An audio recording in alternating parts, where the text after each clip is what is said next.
আর নামাজেও দাঁড়ায় এমন ভাবে দাঁড়ায়, ইস গন্ধ, পানের দুর্গন্ধ, জর্দার গন্ধ, সিগারেটের গন্ধ।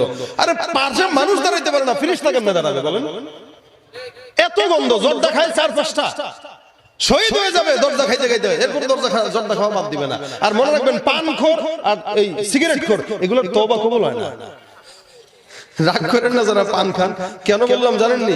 পান খোরদের তওবা কবুল হয় না। এরা যতবার বলবে যে পান খাবো না জিন্দেগিতে, ও আবার খাবে 1 সপ্তাহ পরে। কেউ ঠিক না? আরে আমার সাথে কয়েকটা আছে এই কঠিন পান খোর এগুলা। আর আমার সাথে মাঝে মাঝে, আমি যদি বলি, আমার সাথে মাঝে মাঝে খুব মানে আমার কাছে তওবা হয়। এই যে আপনার হাত দিলাম, এই কইছি জিন্দেগিতে আর পান খাইতাম না। তা আমি ডাক দিয়ে একদিন গত 2 সপ্তাহ আগে, আমার ফ্ল্যাটের পাশে একটা আছে, আর একটা আমার সাথেরই আছে, পান খায়। দুইজন মিলে চুক্তি করে আসছে। আমরা কই, হুজুর আপনি এত গাইলেন, ইনশাআল্লাহ আপনার গালি আজকে থেকে আর শুনবো না। কি হয়েছে? আর কোনোদিন পান খাবো না।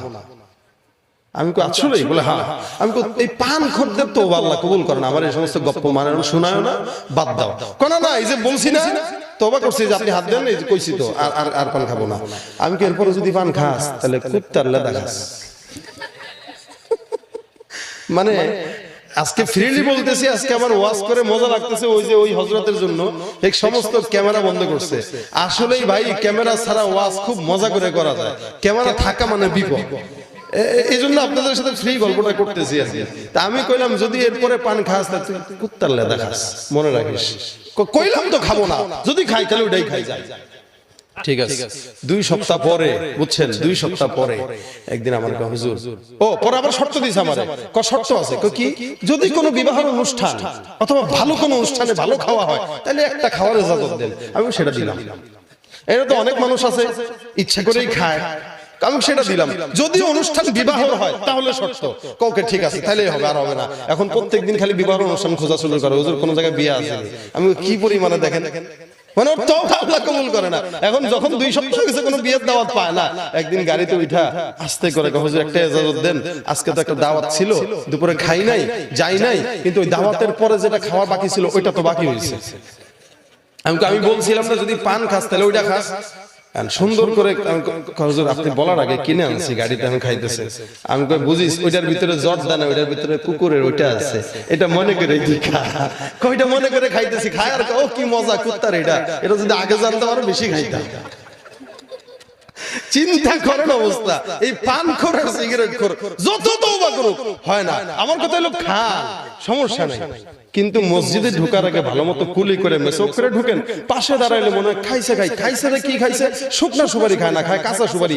ইয়া আল্লাহ, এত গন্ধ তো সিস্টেম আছে।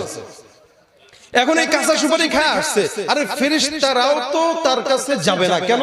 তার মুখে দুর্গন্ধ। নামাজের আদব হইলো নামাজে ঢোকার সময় আমাদের আকাবির, আমি আমার উস্তাদদেরকে দেখেছি পকেটে আতর রাখতো, কারণ দাঁড়াবেন কার সামনে? আপনি। আপনারা যদি বলা হয় আগামীকাল মাননীয় প্রধানমন্ত্রী আসবে, আপনার সাথে দেখা করতে চাইছে, আপনি তো এলাকার সবচাইতে ভালো জামাটা কিনবেন, আর যদি পারেন এমন পারফিউম দিবেন, পারলে তো আতরের পানির মধ্যে গোসল করবেন আপনি। খাইছে রে প্রধানমন্ত্রী, বাপরে বাপ কি পরিমাণে সাজবেন, সেখানে আপনি আল্লাহর সামনে দাঁড়াইতেছেন। ও মা গো, ছিঁড়া একটা প্যান্ট, টুপিও নাই, 14 বছর ধরে ধোয় না, একজনের থেকে ধার করে পরে টুপি নিয়ে নামাজ। নবী বলেন আমি নামাজে জান্নাতের নিয়ামত দেখতাম, আর আমরা নামাজে মসজিদের সামনের ক্যালেন্ডার পড়ি। কেউ ঠিক না? ক্যালেন্ডার রাখা থাকে, বসে বসে সব ক্যালেন্ডার মোতালা হয় একাধিকবার। এরপরে কত কাহিনী যে নামাজের মধ্যে, আরে সুবহানাল্লাহ, একবার এমনি খাইজা, একবার এমনি মশা মারে, একবার এমনি এদিকে তাকায় মুসল্লি হইছে কিনা, আবার কেউ যদি ফাঁক হয়ে দাঁড়ায় টান দিয়ে কাছে বসে, আবার সামনে দিয়ে কেউ যাইতে লাগলে এইভাবে ধরে, আছে না নাই? বহুত দেখছি এরকম সামনে দেশ, সে কি নামাজের মধ্যে সে কি ফাইজলামিটা করে। আমি একবার নামাজে দাঁড়াইছি, আমাদের সার্কেলদের মধ্যে বন্ধু বান্ধবদের অনেকে কয়েকজন নামাজ পড়তেছি, এর ভিতরে কিছু সাধারণ মানুষও ঢুকছে। কোন একটা জায়গায় যখন জামাত পড়েন, জামাত শেষে কোন একটা জায়গায় যদি নামাজে দাঁড়ান, দেখবেন পরে যারা আসে এনাও নামাজে দাঁড়ায় যায়। তো এরকম একজন দাঁড়াইছে, তার নামাজের মধ্যে মোবাইল বাজতেছে আরেকজনের পাশে। বুঝেন যে নামাজ পড়তেছে কি কি কোয়ালিটির মুসল্লি, কত দামি মুসল্লি। দেখেন একজন মোবাইল বাজতেছে, সে মোবাইল বন্ধও করে না। নিয়ম তো আছে মোবাইল ফোন চালানোর, আমরা তো মোবাইল ফোন চালানোর ভদ্রতাও জানি না। মসজিদে নিয়ে গেছে বাস মোবাইল ফোন বাজতেছে, পাশে এই যে বারবার বাজতেছে, পাশে যেটা আছে অনেকক্ষণ কাশি দিছে, মানে সে বুঝাইতে যাচ্ছে বেটা তুই মোবাইলটা বন্ধ কর। এখন যখন শুনে না, এখন সে আস্তে করে কয় ওটা মোবাইলটা বন্ধ করে না। আচ্ছা আজীব অবস্থা। আমরা পাশ থেকে কিরে একজন তো হাসতে হাসতে শেষ নামাজের পর হে ইচ্ছা করে নামাজ ছেড়ে দিছে, হে তো খুব ইখলাসের সাথে মোবাইলটা বন্ধ করে না। বুঝে নেবার কত ইখলাস হলো নামাজ এসে, আরেকজনের সতর্ক করতে যায় নিজের নামাজ শেষ, মোবাইল বন্ধ করে না। আমাদের নামাজ হলো এই কোয়ালিটির।